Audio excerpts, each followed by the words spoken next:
Artificial intelligence is believed by several people to be one, if not the, biggest threat to humanity. Whether you subscribe to this belief or not, it's hard to not see how big of an impact AI will have in our lives.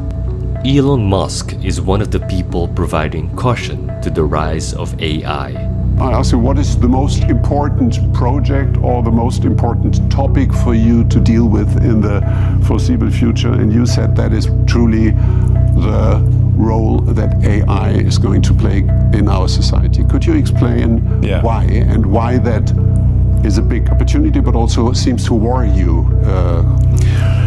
I think, well, I mean, humans have been the smartest creature on Earth for a long time, and that is going to change with what's typically called artificial general intelligence.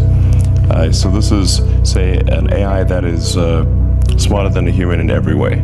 Could even simulate a human.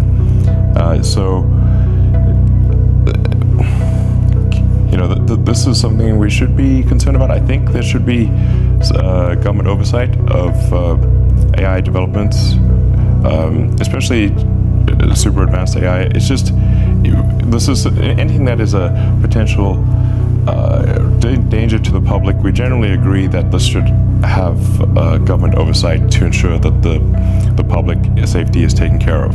Because you fear that one day mankind could serve the machines and not the other way around?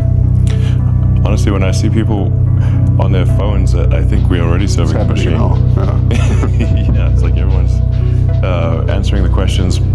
You know, every time you do a search or add information, you're sort of building this the digital group mind.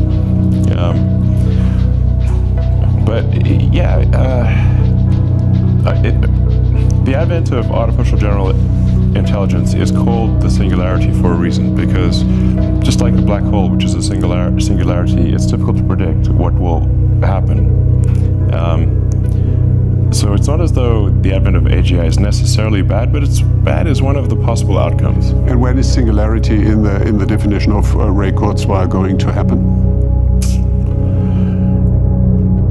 Well, I think you're saying he's predicting 2025. I think that's reasonably accurate. And how can it be avoided that is then more a threat for humanity than an opportunity? Is it a question of governance, so that there is not too much power in one or in few hands? Or how would you make sure that it goes into the right direction?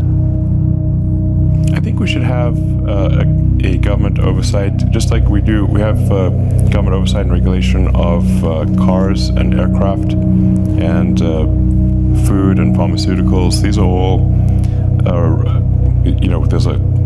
there are regulators that oversee these developments to ensure public safety. And I think digital superintelligence would also be potentially a public safety risk. And so it should be, I think it's very important for regulators to keep an eye on that. Who should own the data by then? I think everyone should own their own data. Like, individuals should own their data. And it certainly shouldn't be tricked by some terms and conditions of a website and suddenly you don't own your data. That's crazy. Who reads those terms and conditions anyway?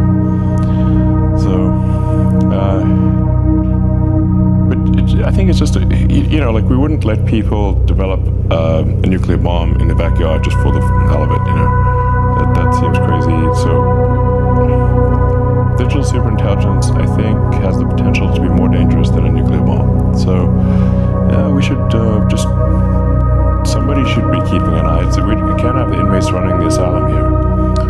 Which is a global issue, because if we do well, but China has other rules and a different regulatory framework, that is another I don't challenge. I generally, this is one of the rebuttals I get from those developing AI. And Tesla is also developing a form of AI with self-driving, but it's a very narrow form of AI. Just like, the car's not going to wake up one day and take over the world.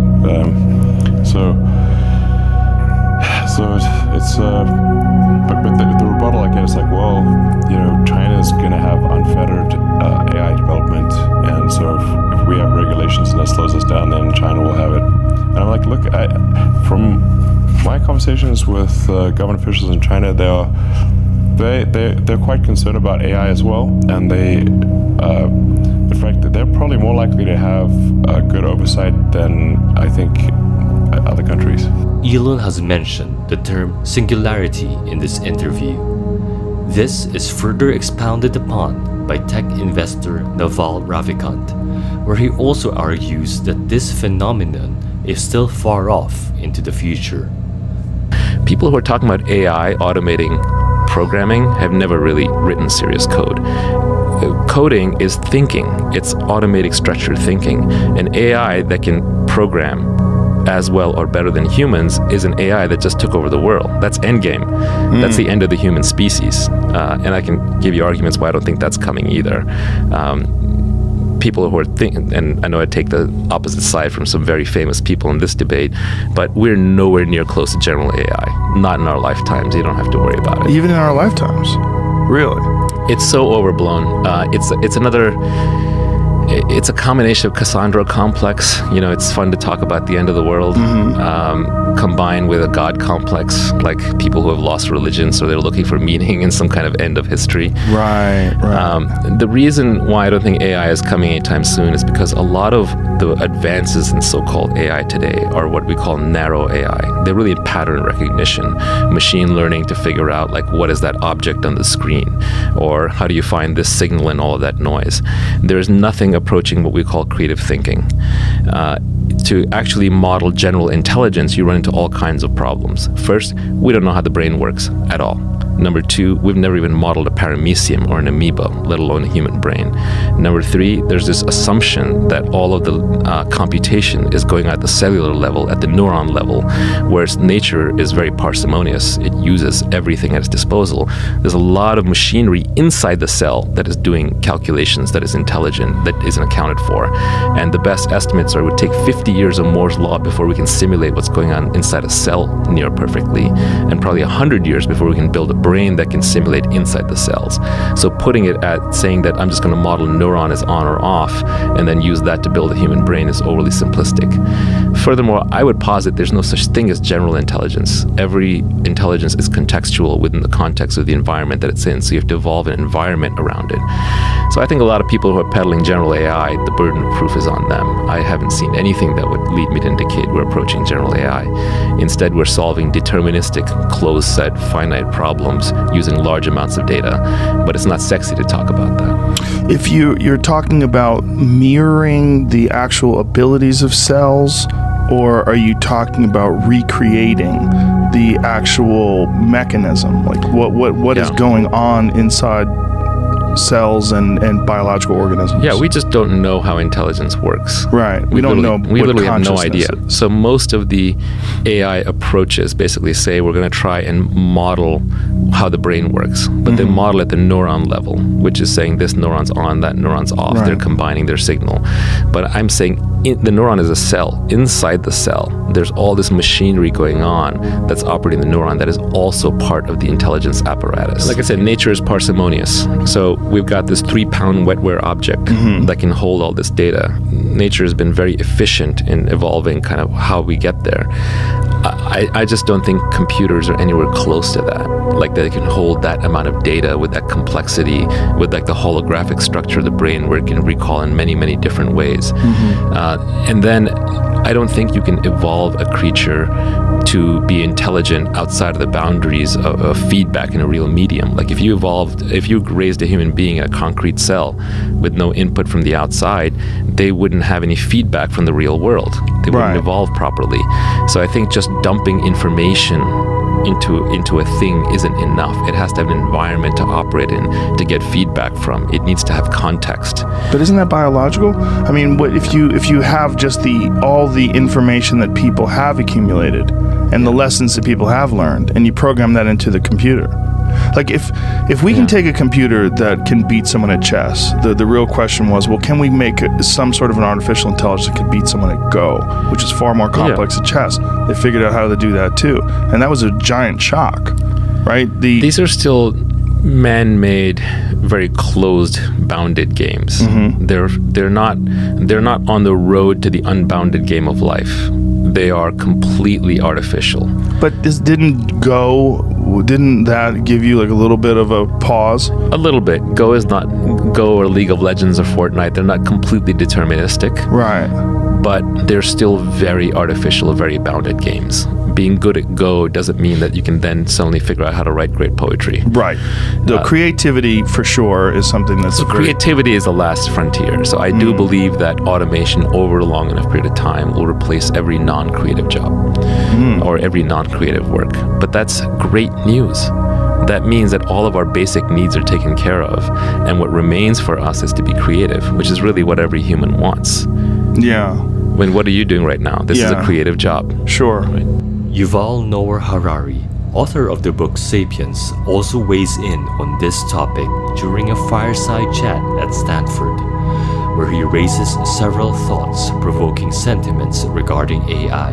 Let's focus on that, what it means to hack the brain. Like what, right now, in some ways, my brain is hacked, right? There's an allure of this device. It wants me to check it constantly. Like my brain has been a little bit hacked. Yours hasn't because you meditate 2 hours a day, but mine has, and probably most of these people have.